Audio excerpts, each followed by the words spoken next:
Bonjour à tous et bienvenue, c'est Gaël dans Simple et Gratuit. Aujourd'hui, nous allons parler de sécurité. Vous allez voir que vous êtes peut-être tous concernés par ce que je suis en train de vous raconter.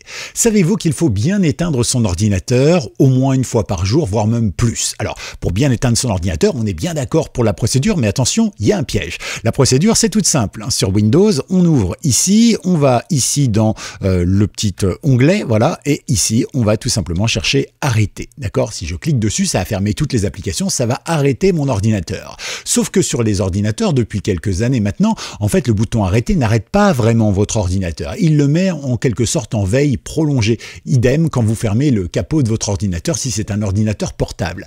Alors, c'est pas grave parce qu'en réalité, quand vous redémarrez l'ordinateur, soit avec le bouton allumé, soit en ouvrant le capot de votre ordinateur, vous arrivez plus vite sur Windows. Mais où est le problème alors? Le problème est dans la sécurité. Et je vais vous montrer ça. Je vais vous montrer donc deux choses dans cette vidéo. La première, c'est quel est le risque que vous encourez, et la deuxième, c'est comment régler ce problème tout simplement. Ça marche? Bon, allez, pensez à vous abonner, pensez à liker, pensez également à partager cette vidéo. C'est bon pour le référencement de cette chaîne, ça permettra à plus de gens de la voir. Et puis si vous avez des commentaires, des envies, des encouragements, youhou, n'hésitez pas, c'est disponible juste en dessous. Allez, nous, on va tout simplement se rendre ici. Voilà, je vous ai fait un petit schéma pour vous expliquer un peu comment ça se passait. On va dire que quand vous cliquez sur veille ou quand vous cliquez sur veille prolongé ou arrêt, et si votre ordinateur est paramétré en arrêt lorsque vous cliquez sur le bouton et veille prolongée automatiquement, en fait voilà ce qui se passe. L'ordinateur se met en veille. Pour ça, il prend tout ce qu'il y a dans les barrettes de RAM, c'est-à-dire la mémoire vive, et il met tout ça directement sur le disque dur. Jusqu'à là, pas de souci. Du coup, quand vous rallumez l'ordinateur ici, il prend tout ce qu'il y a dans la partie qu'il a stockée avec les informations ici, et puis il les redispatche sur les barrettes de RAM. Jusqu'à là, vous pouvez dire, mais où est le mal? En réalité, il faut connaître un minimum le fonctionnement d'un ordinateur. Regardez un petit peu ce qui se passe. Quand un ordinateur travaille avec la RAM habituellement, par exemple, j'ouvre une fenêtre, j'ouvre quelque chose, etc., etc. Bon, qu'est-ce qui se passe? En réalité, lui, il travaille super vite. Tchac, tchac, tchac, les informations, ça passe, tiens, j'ouvre un mail, il y a une image à charger, etc. J'ai un mot de passe, il y a un truc, voilà, paf, paf, paf, paf.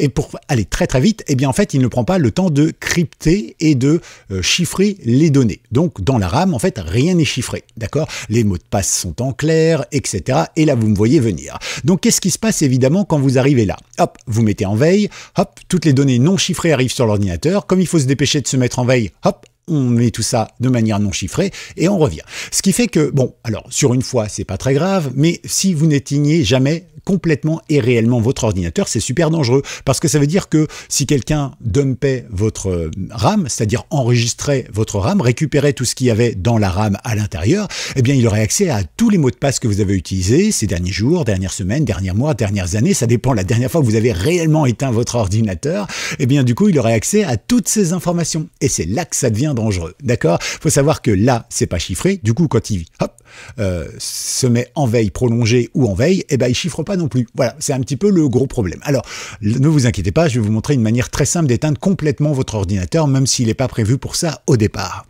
Pour ça, on va baisser ça. Alors, la première chose qu'on va faire, c'est aller ici et on va cliquer alimentation. Alimentation, voilà. Et là, on va aller ici, par exemple. N'importe quoi. Hop. Je me pousse un peu. Ici, je vais revenir dans options d'alimentation. Donc, on a bien ce qu'il faut ici. OK? Là, vous avez trois modes d'utilisation. C'est le petit bonus que je voulais vous dire. D'abord, vous avez l'utilisation normale de votre ordinateur, l'économie d'énergie. Donc, ça veut dire qu'il va être moins performant, mais la batterie va tenir un peu plus longtemps. Pratique si vous êtes en voyage. Et puis ici, vous avez souvent caché, d'ailleurs, peut-être même désactivé. Dans ce cas-là, je vous ferai une petite vidéo pour l'activer, évidemment. Le mode performance élevée qui va évidemment consommer plus de batterie mais aussi profiter pleinement un peu plus de la puissance de votre matériel, notamment si vous avez un vieux matériel, c'est pas mal de faire ça. Quand vous cliquez sur les paramètres ici, vous avez la possibilité de choisir un petit peu le comportement de votre ordinateur.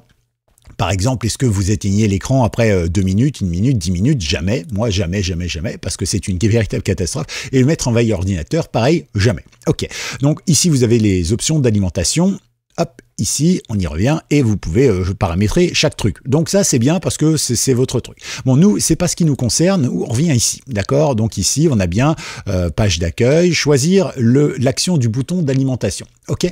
Nous, c'est ça qui nous intéresse parce que c'est celui-ci qui détermine justement si votre ordinateur s'arrête quand vous faites cliquer ici et là, d'accord? Si vous cliquez ici, arrêter, mais que, par exemple, le choix du bouton d'alimentation serait sur, je ne sais pas moi, veille, eh bien en fait, à chaque fois que vous cliquez sur marche arrêt, eh bien il se met en veille et non pas il se met en arrêt. Ok, donc ça c'est très important à vérifier. Donc vous vérifiez bien qu'il est sur arrêt, voilà, comme ça quand vous l'arrêtez, bah il s'arrête totalement, ce qui veut dire qu'il vide la RAM et qu'il ne la sauvegarde pas, et donc bah, ça vous permet évidemment de repartir à zéro avec une RAM propre et surtout bah, pas d'informations sécurisées qui ne sont absolument pas sécurisées pour le coup, d'accord?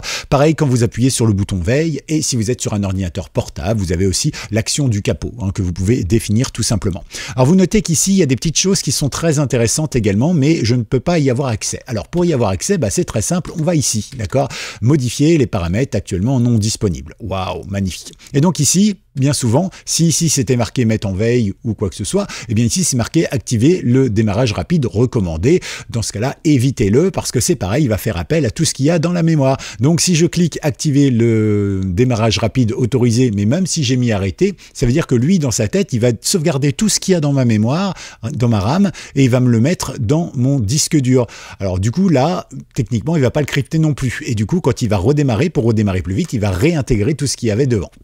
Donc, à ne jamais faire, évidemment. Là, c'est pareil. Vous pouvez choisir, est-ce que dans mon menu d'alimentation, je veux laisser veille ou pas, ou est-ce que je veux, choisir verrouiller ou pas. Donc là, c'est vous qui choisissez un petit peu ce qui peut être affiché, mais les choses très importantes à faire, c'est bien sûr ici, mettre arrêter, et ici, surtout, ne pas activer le démarrage rapide, même si votre ordinateur, c'est une vieille bécane, et parfois, ça peut prendre un petit peu de temps. Dans ce cas-là, vous faites comme moi, vous allumez le matin, vous allez prendre votre petit déjeuner, lavage, douche, nourrir les poules, sortir le chien, appeler les copains, et ensuite, après, vous commencez à travailler vers 17h30.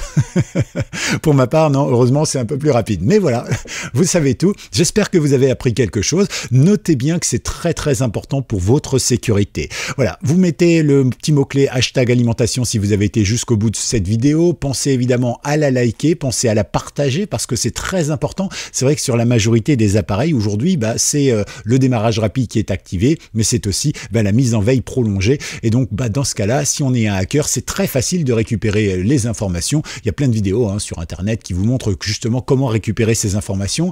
Moi, j'ai pas de chance. À chaque fois que je fais une vidéo comme ça, paf, YouTube me censure. Alors du coup, je peux pas le faire. Tant pis, c'est pas grave. Mais bon, eux, ils ont sûrement peut-être pas utilisé les mêmes mots-clés que moi.